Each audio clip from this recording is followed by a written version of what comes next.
안녕하십니까?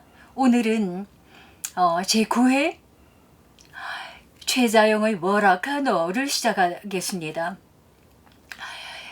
오늘 모신 금민 소장님은 정치경제연구소 대안을 운영하고 계시는데요. 인사드리겠습니다. 안녕하십니까? 네, 안녕하십니까? 예. 반갑습니다. 예.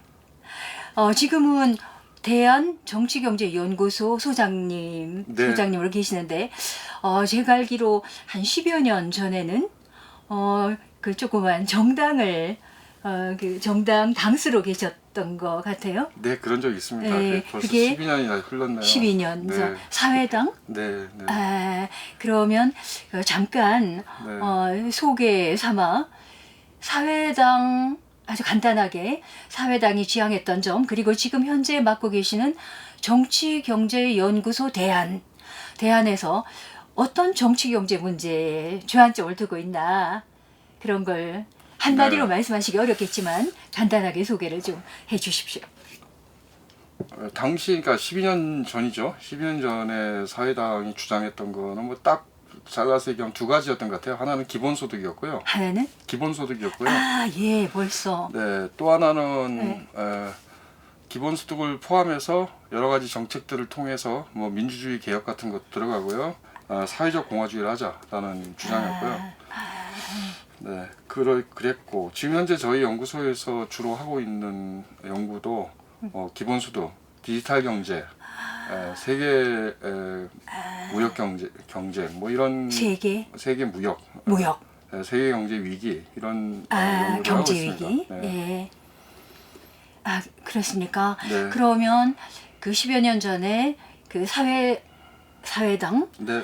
했던 그 취지와 현재 대한정치경제연구소에서 추구하는 것이 거진 변함이 없다고 얘기할 수가 있겠습니다. 뭐 기본소득이라는 거는 그렇고요. 그런데 세상이 12년 동안 엄청 많이 바뀌었기 때문에 예.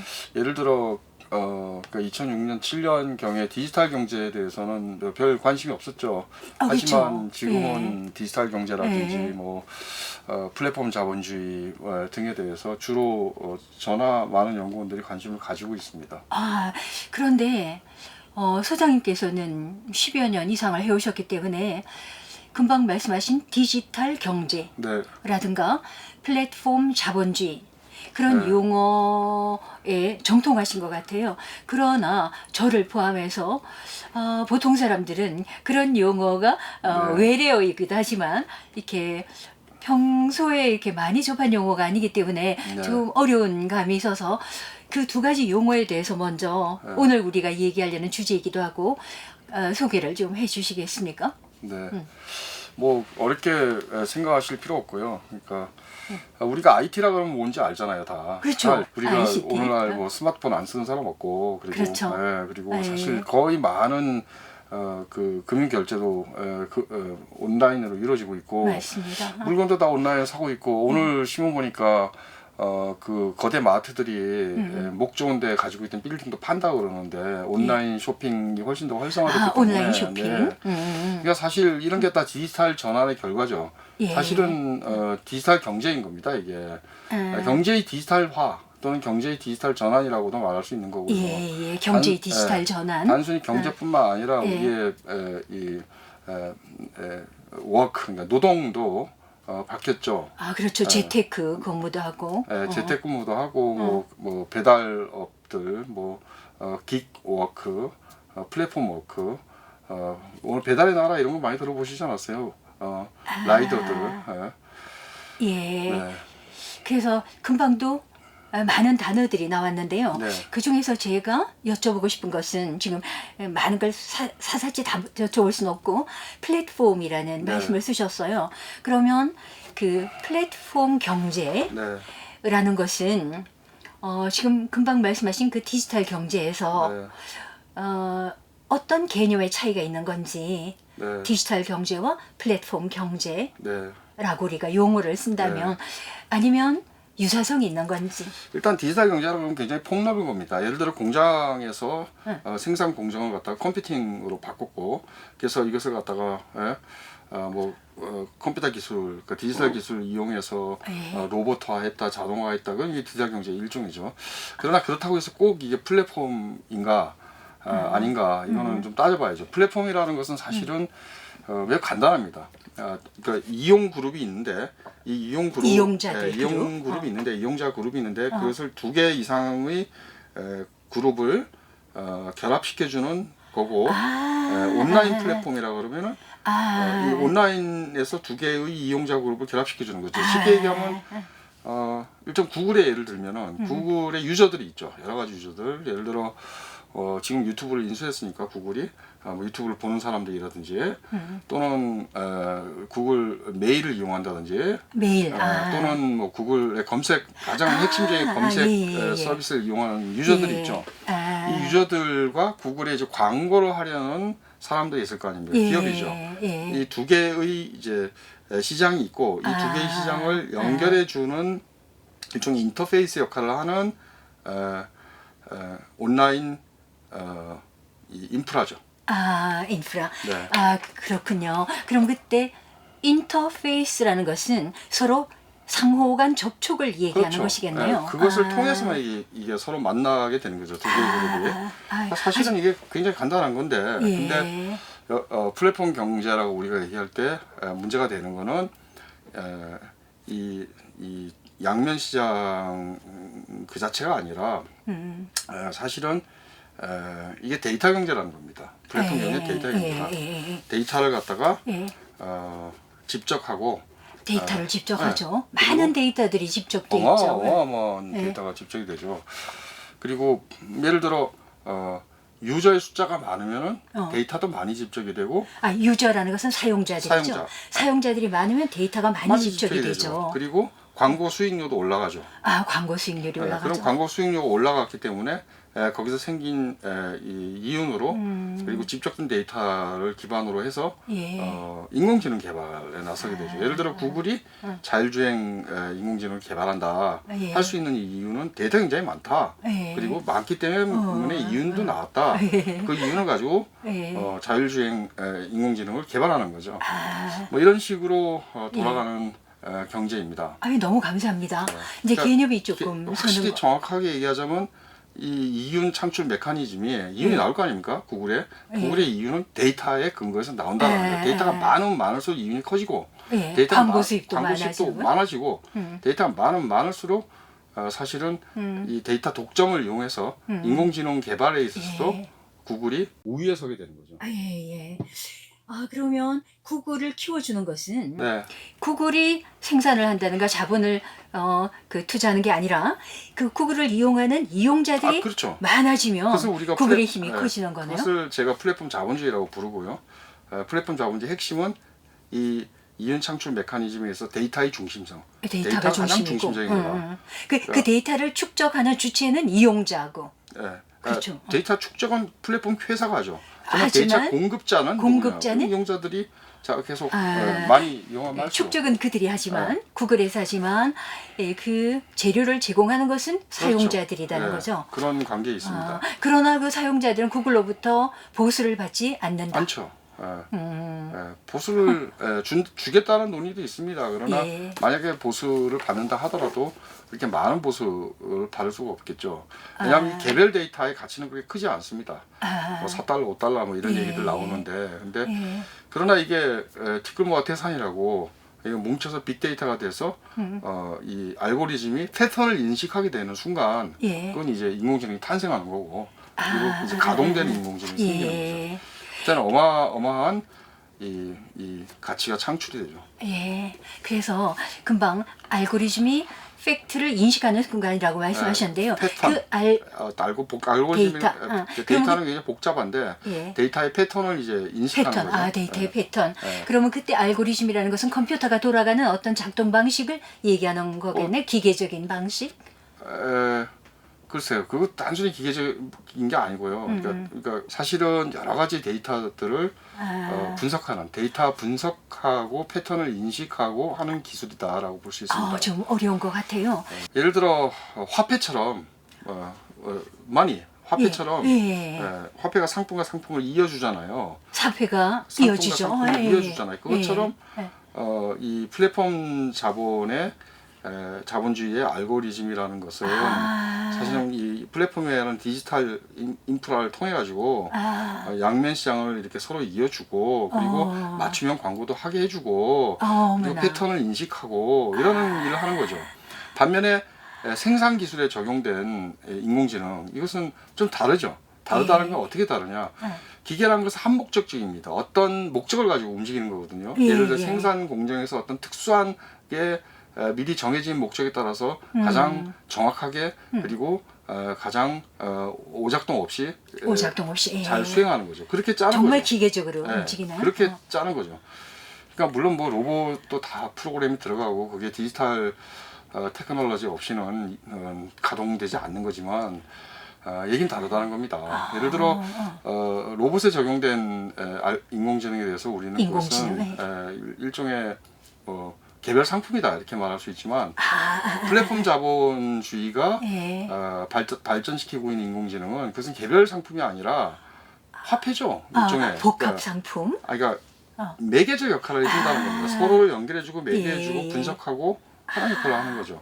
물론 이것을 통해 가지고 새로운 이 응용된 인공지능이 탄생하기도 합니다. 데이터가 있으면 모든 걸 할 수 있으니까요.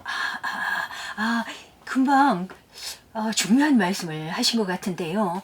저희들이 그 기성의 화폐라는 개념을 가지고는 조금 이해하기 어려운 그 화폐의 개념을 전용해서 플랫폼 메타포를 쓴 거고요. 물론 뭐 오늘날 뭐 페이스북이 리브라라는 뭐 암호화폐를 갖다가 만들라 그러고 뭐 사실 그렇습니다. 구글페이도 있고요. 근데 그런 현상을 제가 설명드리려고 말을 꺼낸 건 전혀 아니고 그냥 우리가 알고 있는 화폐 경제에서 화폐가 상품과 상품을 연결해주는 사람과 사람을 화폐가 연결해주는 교환 수단이죠. 그런 역할, 그걸 뭐 인터페이스 역할이라고 말을 할 수 있는데 그와 비슷한 역할을 플랫폼의 인공지능이 수행한다라는 얘기입니다. 플랫폼을 통해서 이쪽 저쪽 그리고 여러 가지 기능을 인터페이스로 연결을 시켜준다는 뜻에서 필요와 그러니까 우리가 수요와 공급 이런 개념에서 그래서 화폐 그 기능을 화폐의 기능과 유사하다 이렇게 정의를 할 수가 있다는 얘기군요. 그러면 이것은 제가 생각하지 않았던 질문인데요. 화폐의 기능이 서로를 소통시켜주는 기능도 있고 그리고 뭐가 있냐면 화폐 기능 나중에 이제 생겨난 건데 부의 축적이라는 기능이 있지 않습니까? 그러면 그 금방 말씀하신 플랫폼 상해의 플랫폼 경제 뭐 구글이나 이런 그런 걸 통해서 이루어지는 그 상호 접촉의 그런 것에서도 그 화폐라고 주장을 한다면 개념을 규정을 한다면 그 화폐를 통해서 축적이라는 그런 것도 가능할까요? 가능하죠. 일단 교환과 매개만 일어나는 게 아니라 사실은 이 플랫폼이라는 것은 일종의 울타리치기를 한 거거든요. 울타리치기? 울타리를 가두리처럼 울타리를 딱 치면은 그 속에 고여 있는 데이터는 사실상 이게 구글 것도 아니고 페이스북의 소유권도 아니지만 페이스북의 서버에 기록돼 있죠. 그래서 페이스북이나 구글이 물론 개인정보 보호를 해야 되겠지만 뭐 불법도 가끔 저지르고 페이스북처럼 그리고 사실 뭐 개인정보 보호의 틀 안에서도 이용할 수 있죠.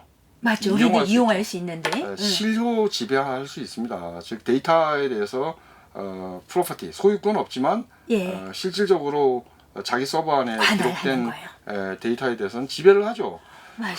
그리고 사실 아까 제가 플랫폼의 알고리즘이라는 것은 마치 화폐처럼 교환 수단처럼 교류하고 매개해 준다 그랬는데 많은 교류가 일어나고 많은 매개가 일어나고 그러면 그럴수록 많은 데이터가 집적이 되죠. 데이터라는 게 단순히 어떤 데이터가 단순히 글쎄 어떤 뭔가를 생산하는 활동이 아니다라는 예. 측면, 즉 비물질적이다라는 측면을 많은 사람들이 강조하는데 예, 정보니까. 예. 사실 데이터는 정보가 아닙니다. 아, 정보와 그렇습니까? 다릅니다. 아, 그렇습니까? 데이터는 기록된 정보예요. 아, 그러니까 그냥 정보는 저희 구두로도 가능한데. 가능하죠. 아, 그렇지만 녹화되고 있잖아요. 오늘 얘기하는 거. 그렇죠. 이게 데이터죠.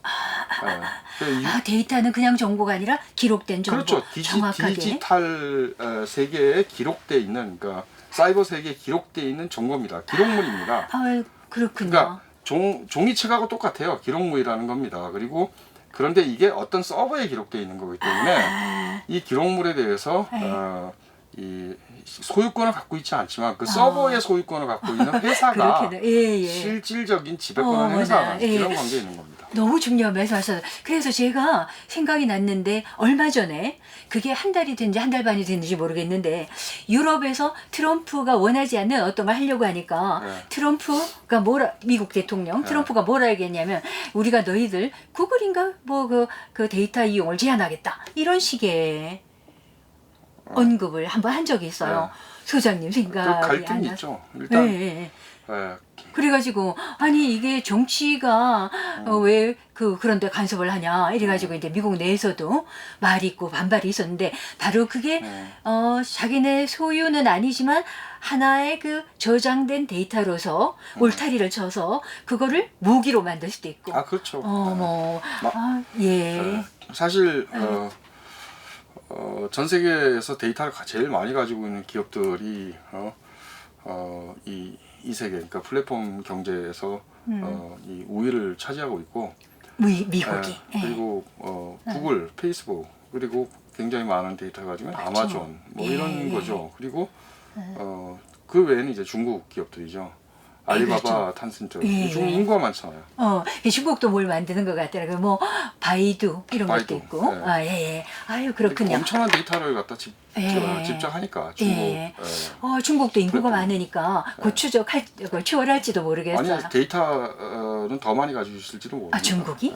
대단하네요. 그래서 문제는 데이터를 얘기할 때 3V 이런 얘기를 하거든요.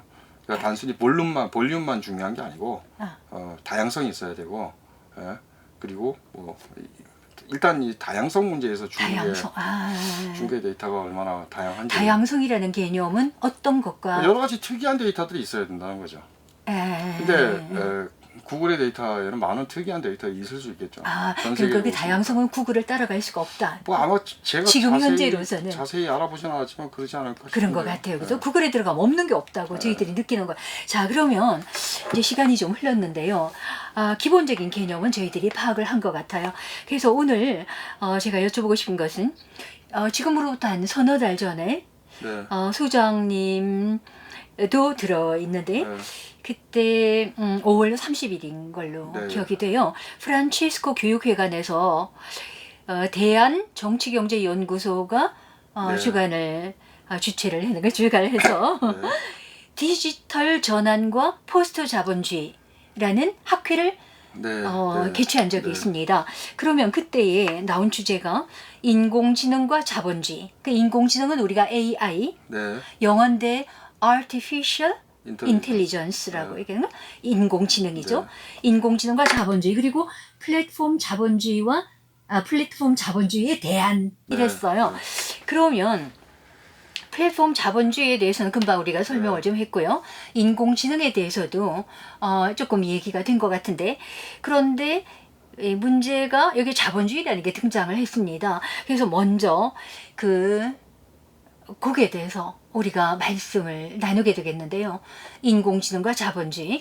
그런데 그때 소장님께서는 발표하신 논문이 플랫폼 자본주의에서 포스트 자본주의로 이게 제목이었고 부제가 가속주의와 카테콘 어려운 말인데 카테콘에 관한 7개의 잠정 명제예요. 그래서 이게 플랫폼 자본주의는 금방 우리가 좀 얘기를 해서 이해가 갔는데 거기에서 포스트 자본주의로 간다고 했을 때 그 포스트 자본주의는 어떤 의미에서 금방 얘기했던 플랫폼 자본주의와 어떻게 다르고 소장님이 금민 소장님께서 지향하시는 포스트 자본주의는 플랫폼 자본주의를 어떻게 수정을 하려고 하시는 것 같죠? 거기에 대해서 말씀을 네.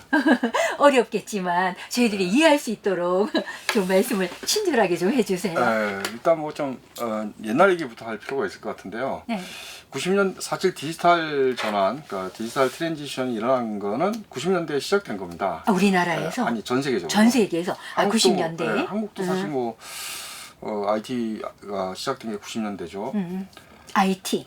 그리고 IT 산업이. 근데 그때 굉장히 많은 사람들은 이 인터넷 기술에 대해서 낙관론을 폈어요. 이게 더 많은 민주주의라든지 그리고 뭐 심지어는 탈자본주의적으로 갈 거다. 이렇게 탈자본주의. 자본주의 넘어서 다른 세상으로 우리가 자본주의를 좀 수정하자 이런 거네요. 수정하자가 아니라 그게 된다라는 거죠.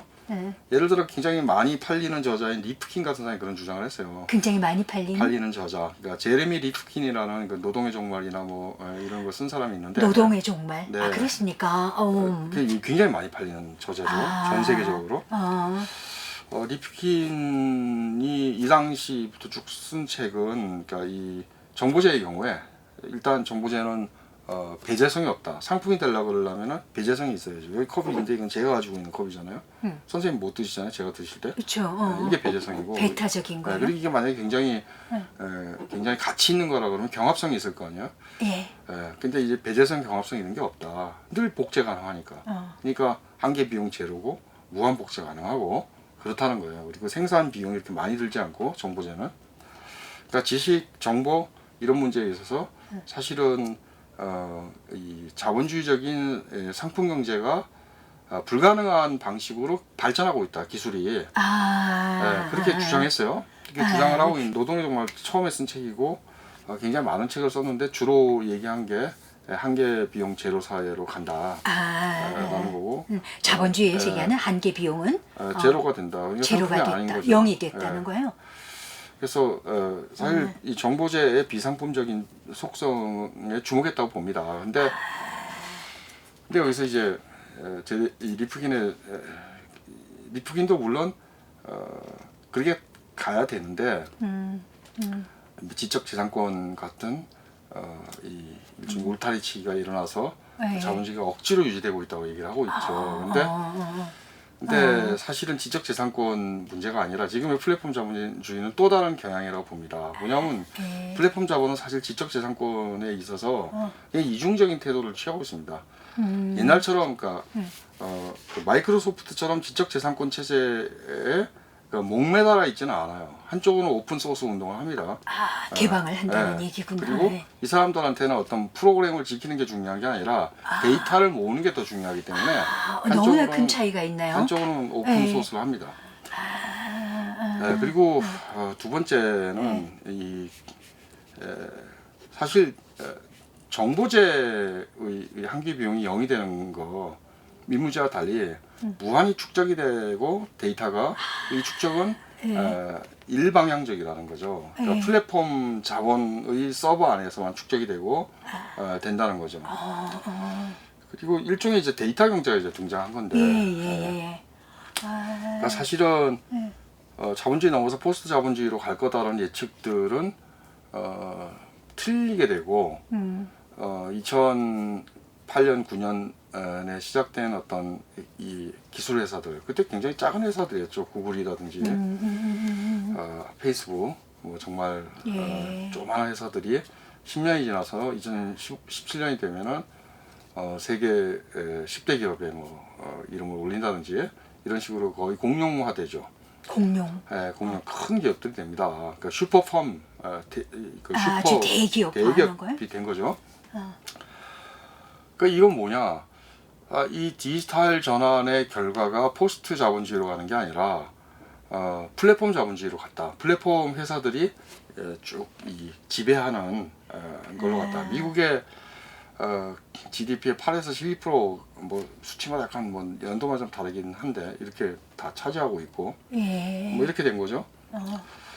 뭐 그리고 더 나아가선 산업조차도 뭐 인더스트리 4.0 유럽에서 하지 않은 독일을 중심으로 예. 뭐 지멘스라든지 미국의 GE, 예, 제너럴 일렉트로닉스, 제너럴 일렉트릭, 미국의 이런 회사죠. 회사들이 사실 플랫폼 회사예요. 산업 플랫폼 회사들인데. 산업 플랫폼. 예. 우리는 이 GE를 냉장고 만들고 뭐 그런 것만 자동차 하는 게 아니죠. 뭐 지멘스도 전자제품 만들지만 그런 것만 하는 게 아니죠. 그게 아니고 예. 개별 공장들에 대해서 공정을 관리해주는 솔루션들 갖다 빌려주고 팔고 그다음에 데이터를 모으고 공장들에 이런 일을 하는 겁니다. 그러니까 구글이 일반 유저들에 대해서 하고 있는 일을 똑같이 GE도 그렇게 합니까? 개별 생산 공장에 대해서 하고 있는 거죠. 이것을 인더스트리얼 플랫폼, 산업 플랫폼이라고 부릅니다. 그러니까 사실은 생산 그 제조업부터 시작해서 일반 소비 생활까지 심지어는 엔터테인먼트, 문화, 예술, 뭐 여가까지 뭐 유튜브의 크리에이터들을 생각해 보시면 알겠죠. 예. 플랫폼 회사들이 를 통해서 조직이 되고 조직화. 플랫폼 회사의 이윤으로 그게 남고 플랫폼을 통해서 지배되는 그런 현상들이 생기고 있고 도시 역시 뭐 스마트 시티를 한다 그러면은 스마트 시티, 스마트 도시다. 스마트 시티 사업을 한다. 한국에도 많이 한다 그러잖아요. 대표적인 경우가 이제 뭐 송도인가? 송도, 인천 송도 얘기를 하는데 송도는 잘 모르겠지만 하여튼 다른 나라들의 경우에 캐나다에서 스마트 시티 사업을 할 때 구글이 들어갑니다. 구글이 아예 다 해주는 거예요. 그럼 이제 도시의 교통, 뭐 전기, 뭐 이런 것까지, 그다음에 에너지. 그걸 다 기획을 해주는군요. 이제 그게 사실 절감하는 거죠. 전기를 절감하고 교통을 갖다가 가장 경제적으로 도시를 운영할 수 있는. 근데 그건 어떤 것을 통해서 이루어지냐? 솔루션이 있어야죠. 그 솔루션이 이 디지털 기업들이 제공을 해주고 그 솔루션은 그냥 한 번 들어가서 끝나는 솔루션이 아니고 시의 CT 데이터를 통해서 가동이 되는 거죠. 그리고 진화도 하고 CT 데이터를 집적을 하면서 그럼 사실은 시의 모든 일상생활 데이터가 플랫폼 회사의 수중에 들어가게 되는 거죠. 뭐 그러면은 플랫폼 회사가 사실은 뭐 지메스처럼 공장을 자기 소유가 아닌 여러 공장들을 관리하기도 하고 그리고 우리가 그러니까 가장 합리적으로 운영할 수 있는 방법을 그렇게 되는 플랫폼 거죠. 회사가 가장 최적화하죠. 최적화지만 이 모든 것을 통해서 수익을 플랫폼 회사가 남기고 가져간 굉장한 경제적 그렇죠. 더 중요한 것은 모든 데이터를 사실상 실질적으로 소유한다는 겁니다. 모든 데이터를. 근데 이 문제에 대해서 지금까지 나왔던 주장들은 이거 회사가 가지면 개인정보 보호에 문제가 있는 거 아니냐 이런 정도의 주장들만 좀 나오고 있고 사실 이게 올바른 거냐. 그렇죠. 그리고 사실 이 이윤이 어디서 나오고 있느냐 이런 문제에 대해서는 눈을 감고 있죠. 너무 감사한 말씀인데요. 네. 그러니 그 굉장한 권력을 이 플랫폼 회사가 가질 수가 있겠네요. 그러니까 저희들은 사회 인프라를 소유한다고 볼 수 있죠. 그렇죠. 그러니까 우리가 뭘 하려면 가장 돈을 적게 들이고 하고 싶은데 그 정보를 플랫폼 회사가 제공을 한다는 거고 그것은 축적된 데이터에서 나온다는 얘기예요. 알고리즘을 통해서.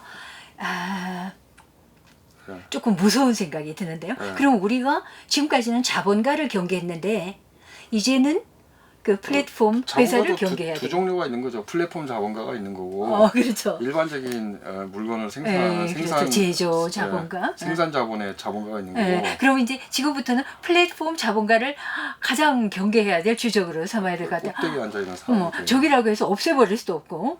우리가 왜냐하면 이게 어쨌건 간에 생산성을 가지고 있다는 겁니다. 플랫폼 자본이라는 기생적이라고만 자꾸 얘기하는데 기생성이 있어요. 그런데 생산성이 있습니다. 기생성이 있다는 것은 자기가 돈을 넣은 것보다 데이터 기반 데이터의 기생에서 다 자기들이 가져가기 때문에 기생적이죠.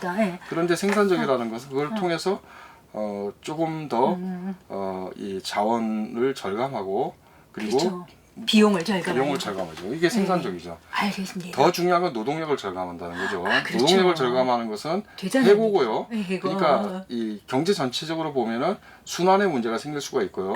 일자리가 없어질 수 있고요. 어머나. 이게 굉장히 문제가 되는 거예요. 아, 전부 다 기계가 대신해 주니까. 그렇죠. 아이디어를 짜도 기계가 대신해. 아, 여기서 우리가 굉장히 중요한 문제로 이제 넘어가게 되겠는데요. 그러면 아까 한 개만 더 정리를 하고 노동의 문제로 넘어가도록 하겠습니다.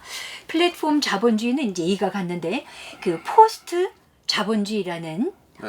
이게 뭐예요? 포스트 자본주의가 플랫폼과 어떻게 공통성 있는지 차이점이 있는지만 정확하게 규정을 하고 우리가 노동 문제로 넘어가도록 하겠습니다. 포스트 자본주의는 플랫폼 자본주의적인 현상 이전에 나왔던 이론들이고요. 그러니까 이 디지털 전환이 이루어지면은 자본주의가 사라질 거라고 주장한 것들이에요. 90년대. 네. 아까 우리가 소개했던 리프틴이 그렇게 지금도 뭐 폴 메이슨 같은 사람들이 주장을 하고 있습니다. 아, 네, 일부가. 일부가. 그런데 그게 아니라 거꾸로 무슨 이상한 자본주의가 됐다. 그렇죠. 그런 거죠. 그러면 그때 포스트 자본주의라는 것은 다시 자본주의가 득세한다. 이제 그래 다른 형식으로 플랫폼 자본주의가 생겨납니다. 나타난다 이런 얘기는. 포스트 자본주의는 자본주의 아니고 자본주의 망할 거다라는 얘기고요. 포스트 자본주의라는 것은 플랫폼 자본주의와 그 대안에서 플랫폼 자본주의 대안에서 자본주의가 좀 소멸할 거다 이렇게 보는 게 포스트 자본주의네요. 그러면 금민 소장님께서는 플랫폼 자본주의가 그대로 계속될 거라고 보세요? 아니면 그게 자본주의적인 요소가 좀 소멸해서 포스트 자본주의로 갈 거라고 생각하세요? 일단 기술 낙관주의에 대해서는 경계를 해야 된다라고 봅니다. 그러니까 기술적인 측면들만 분석을 해서 사실 전통적인 자본주의가 더 이상 존립할 수 없다.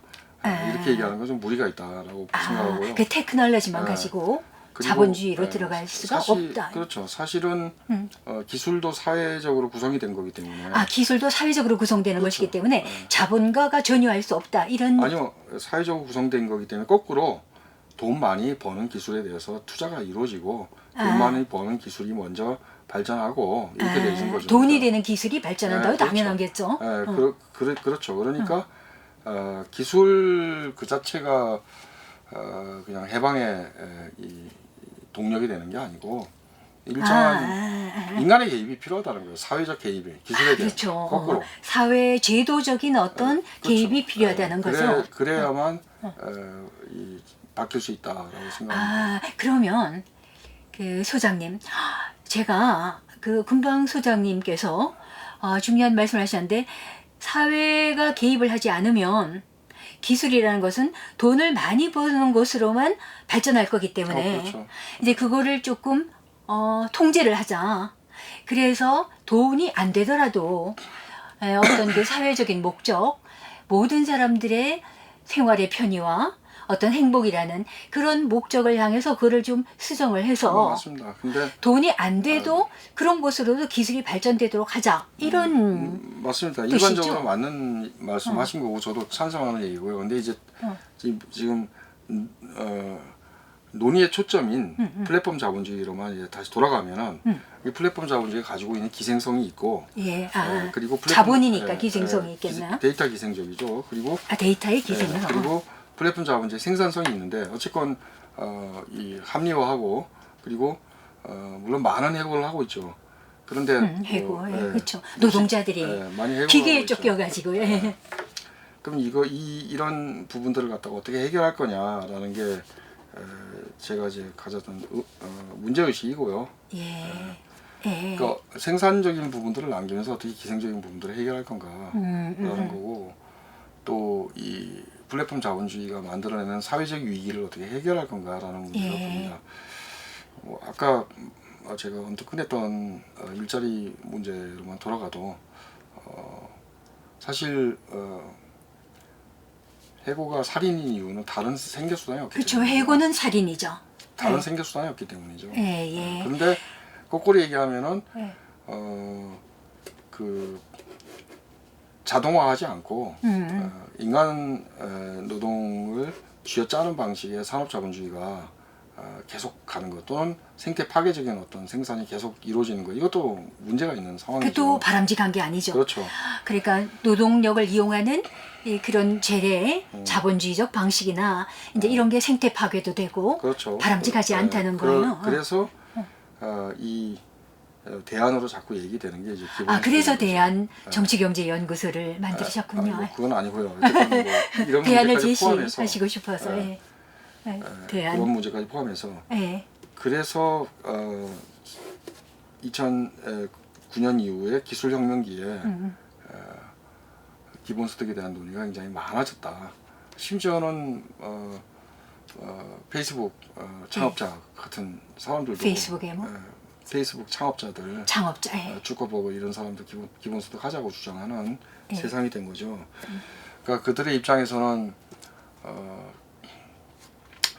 필요하다고 생각하는 거죠. 뭐가 필요하다? 기본소득이 필요하다. 그렇습니까? 페이스북 창업자도 기본소득이 필요하다고 생각을 대단하네요.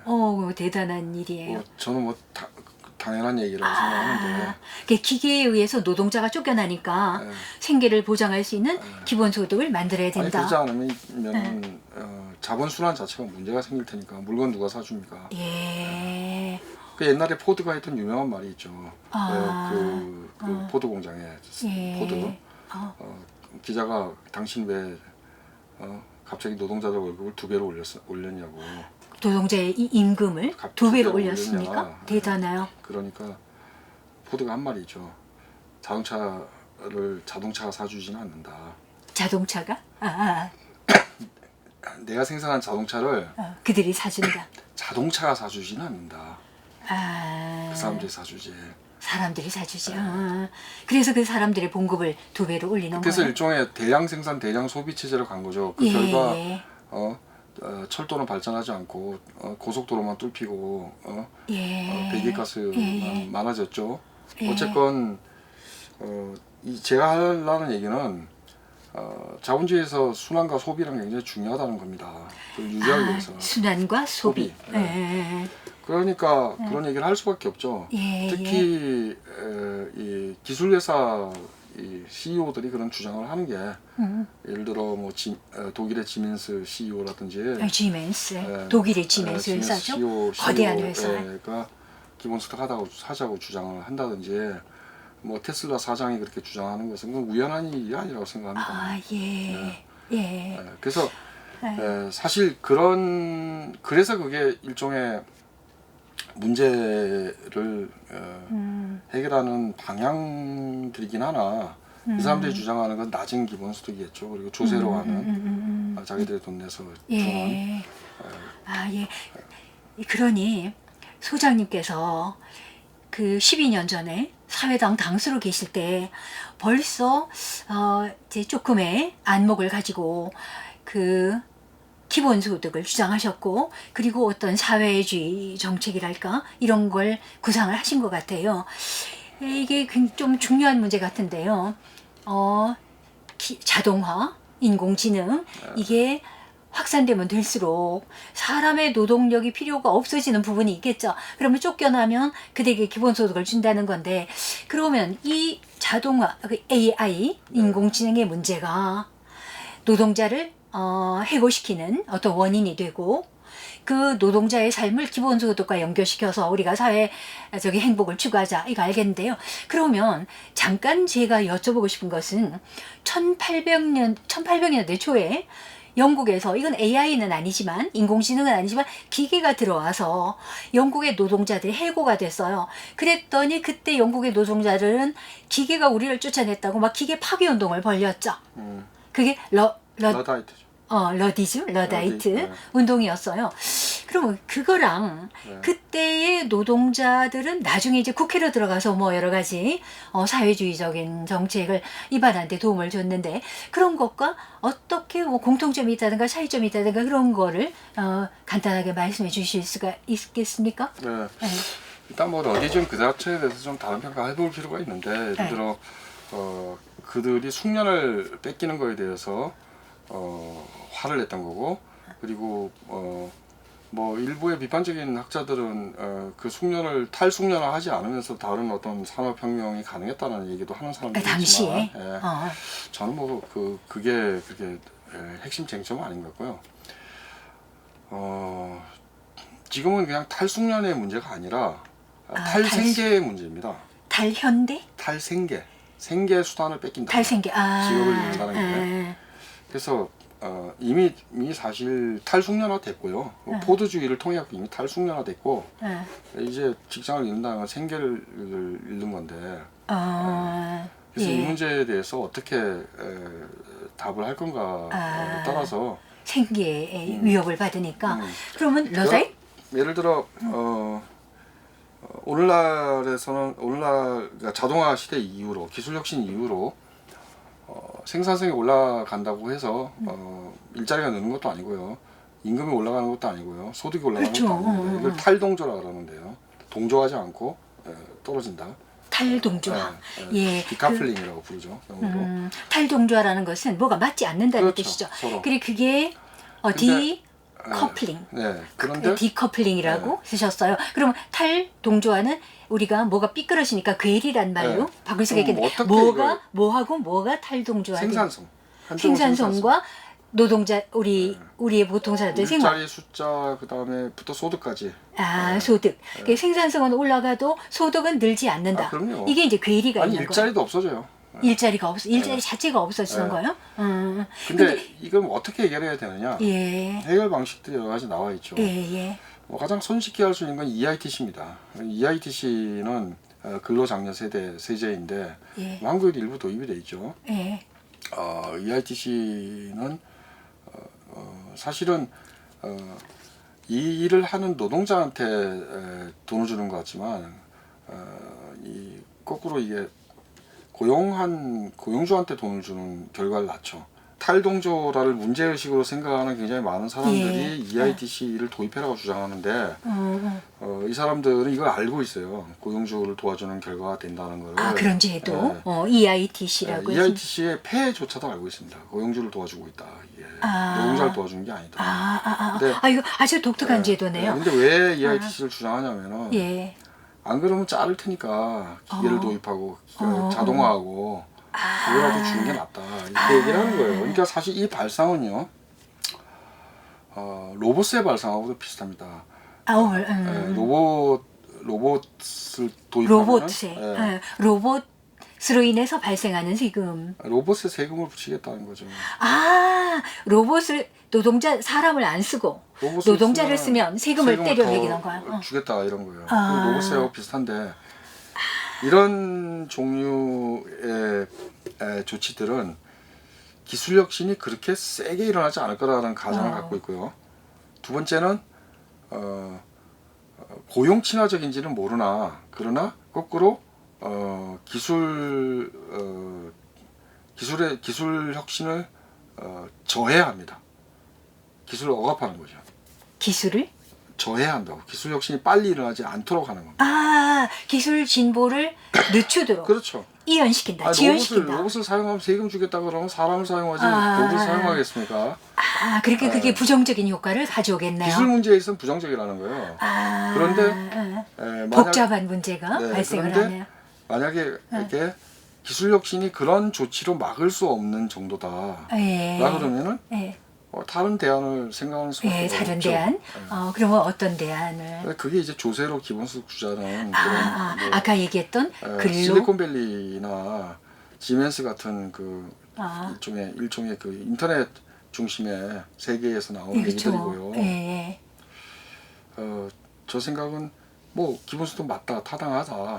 기본소득이 가장 합리적인 대안이다. 그런데 어떻게가 더 중요하다. 정말 제대로 이게 플랫폼 자본주의를 넘어선 대안이기 위해서는 좀 다른 방식이 필요하다고 봅니다. 예를 들어 데이터는 우리의 것이잖아요. 모든 사람의 디지털 활동의 결과고 빅데이터의 소유권은 그렇다면은 모든 사람이 가지고 있어야 되고. 아, 데이터 소유권을 그렇죠. 뭐, 이제 구글이나 뭐 GI나 이렇게 한정된 회사가 아니라 우리 그러니까 모두가 가질 수 있도록. 우리 모두가. 그러니까 개별 개인이 아니라 개인이 내 데이터는 내 소유권이라고 말하는 거 의미가 없고요. 2달러, 3달러밖에 안 됩니다. 많이 봐야 200달러밖에 안 됩니다. 아, 자기의 데이터에 대해서 그러나 받아도 이제, 200달러. 그건 뭐 아무것도 아닌 아니죠. 거예요? 빅데이터는 개인의 소유가 아니라 사회 구성체 공동의 소유, 그쵸, 공통의 그쵸. 소유가 되는 거고. 예, 그게 하나의 방법이 그럴 될 수 있겠네요. 경우에는 이 플랫폼 회사의 일정한 뭐 사용료를 받든지 아니면 지분을 받든지 이렇게 해서 예. 그렇게 해서 모은 기금을 n분의 1로 나눠주는 아주 방법이 좋은 있죠. 그럴 경우에는 방법이 될 것 같아요. 그럴 경우에는 일종의 지분권을 갖고 있기 때문에 데이터 기금이 예. 플랫폼 회사라는 건 민감한 데이터를 다룰 수밖에 없는데 예. 개입을 할 수 있죠. 일정하게 개입을 할 수가 있죠. 일정하게 마치 옛날에 노사 공동 결정처럼 이 개입을 할 수가 있고 예. 이 민주주의적인 요소가 예. 도입이 될 수 있죠. 플랫폼 경제 안에. 예. 그런데 예. 만약에 그냥 주커버그가 플랫폼 페이스북으로 돈을 벌어서 주커버그가 돈 낸 세금으로 미국 시민들이 기본소득으로 n분의 1씩 받는다. 예, 그러면 그럴 경우에 주커버그는 페이스북에 대한 이 제왕적 경영권을 계속 유지하게 되고 맞습니다. 모든 사람의 데이터를 자기의 자기의 것이냥 지배하게 되는 거죠. 이 상태는 바뀌지 않습니다. 예. 그래서 단순히 세금을 얼마만큼 낼 생각이 있는 건지 모르지만 정말 양심껏 내서 그 데이터 수익에 이 마찰 없이 전부 다 배당된다. 모든 사회 구성원한테 배당된다 하더라도 이 경제의 주인이 누구냐,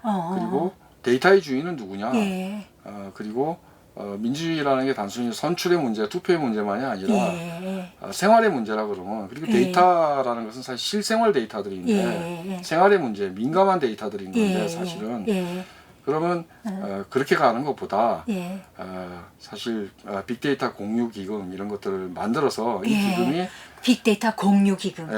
이 기금이 사용자도 거기에 어떤 지분을 갖도록 하자는 거죠. 이 기금이 일종의 기관이죠. 기관이 돼서 플랫폼 회사의 지분을 갖고 거기서 받은 수익은 사람들한테 나눠주는 거죠. 이런 운동은 미국에 많이 있습니다. 이 운동을 하는 사람들은 이것을 이제 데이터 배당이라고 부르는데 조세로 할 게 아니라 데이터 배당을 내놔라. 그리고 조세로 할 것이 아니라 데이터 배당을 내놔라. 배당. 그러니까 어떤 기관에서 그 플랫폼 자본주의 회사에서 어떤 일정한 기금을 받아서 민중에게 나눠준다. 지분을 갖고 지분대로 나눠준다. 그러면 그거를 하는 어떤 기관이 설립돼야 되겠네요. 그렇죠. 법적인 기관인 거죠. 알겠습니다. 그래 사실은 이게 사유재산권이라서 어떻게 처리가 될지는 알 수가 없습니다. 그러나 비슷한 발상을 공공 데이터에 대해서는 이미 시도된 바가 있고요. 예를 들어 바르셀로나 시는 시티 데이터 카먼스라는 거죠. CD 데이터? 시티 데이터 카먼스. 그러니까 시티 데이터 사망설. 아니요, 카먼스요. 그러니까 시 데이터 공유지라는 걸 이름을 가진 데이터 공유 기금을 만들었어요. 그래서 모든 공공 데이터를 일종의 공통제로 한 거고, 시민의 공통제로 한 거고, 이 데이터를 활용할 경우에 이 데이터 이 시티 데이터 카먼스가 결정하도록 하고 법률적인 기관도 부여했고, 그래서 또 결정을 해서 수익이 났을 경우에 분배하도록 했습니다. 알겠습니다. 어쨌건 이 빅데이터가 누구의 것이냐라는 질문을 던져야 된다. 빅데이터의 기본소득을 하더라도 빅데이터가 누구인가라는 질문을 내서 출발하는 게 옳다라고 봅니다. 그렇지 않을 경우에는 일자리가 없으니까 맞죠. 기술 실업이 일어났다. 자동화를 했죠. 이 디지털 자본이 자동화를 계속 추진할 거고 기술 때문에 생기는 실업들이 많아지고 일자리 질이 나빠져서 자본주의 안 돌아갈 것 같으니까 세금 걷어서 돈 주자밖에 안 된다라는 겁니다. 그리고 이 방향은 그러니까 세금 걷어서 돈 주자라는 방향 맞는 방향이라고 저는 생각해요. 그런데 여기에 그러니까 세금을 걸어서 돈을 주자는 쭈커버그 얘기는 소득 재분배만을 생각하고 있는 거고, 제가 주장하는 빅데이터 배당은 소득 재분배가 아니라 사실은 데이터 경제의 권력 자원까지 포함한 네. 재분배를 주장하는 겁니다.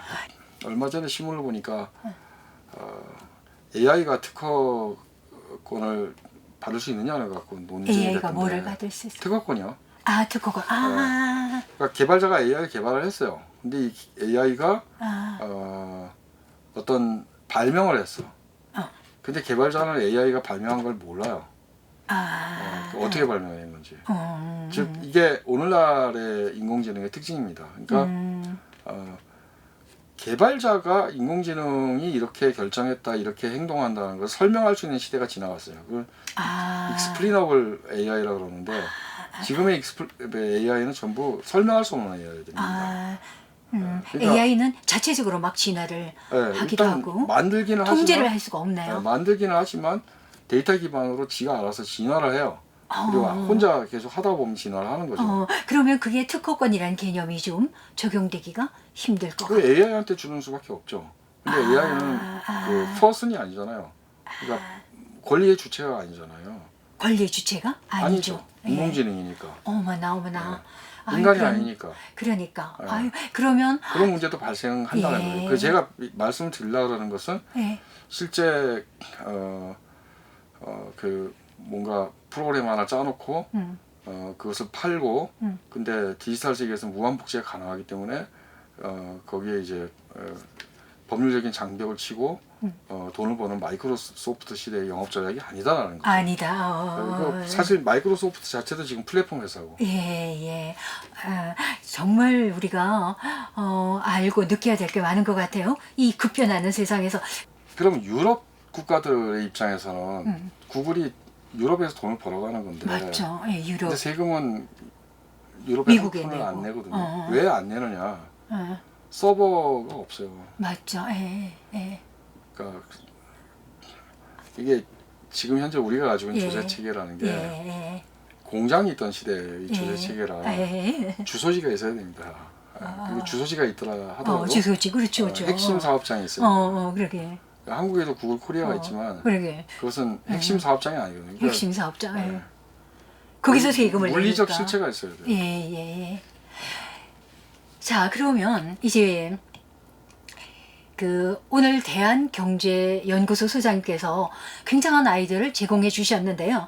그게 뭐냐면 구글이나 페이스북이나 이런 플랫폼 회사에 대해서 그 빅데이터 공유 기금을 만들어서 우리가 세금을 걷어가지고 그거를 기본소득으로 민중을 주자. 이게 아주 좋은 아이디어를 제시해 주셨는데 배당을 하자. 우리는 일종의 주주로서 배당을 받을 권한이 있다. 우리가 각자가 주주라기보다 데이터의 주인이 되는 거야. 사용자로서. 빅데이터 공유 기금이 플랫폼 회사의 주식을 갖고 있는 거죠. 그렇죠. 그래서 받아서 그것을 우리한테 나눠주는 거죠. 주자. 작게도 할 수 있어요. 그건 이제 글로벌 차원에서 얘기한 거고 작은 규모에서도 뭐 바르셀로나 시가 교통 데이터에 대해서 한 것처럼 접근할 수도 있고 작은 규모에서도 충분히 할 수 있는 그게 우리가 직접 나서서 촛불을 들듯이 떠들면 가능할지도 모르겠어요. 그렇죠?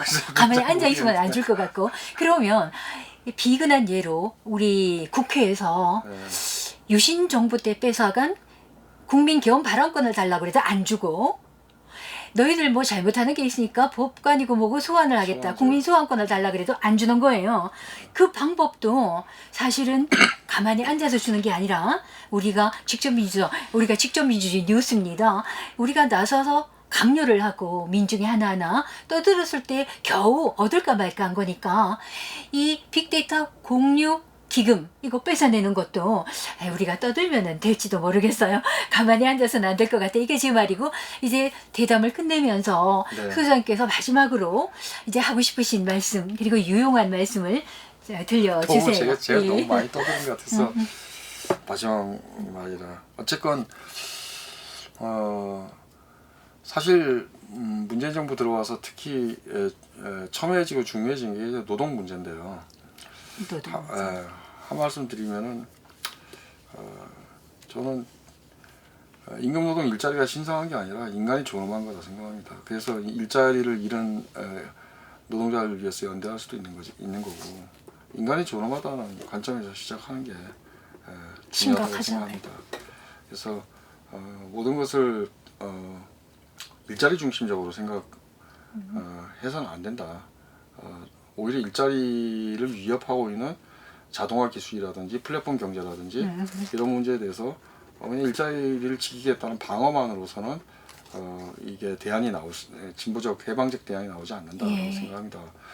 그 플랫폼 경제의 폐해를 넘어설 수 있는 생각들, 사고, 실천을 꾸준히 전개해야 되는 거다 이렇게 생각합니다. 예, 그리고 그 기본소득과 밀접하게 연관이 되겠습니다. 그렇죠. 알겠습니다. 그러면 우선 인공지능과 기본소득과의 그 관계에 대해서 오늘 말씀을 해주신 거네요. 네. 너무 감사합니다.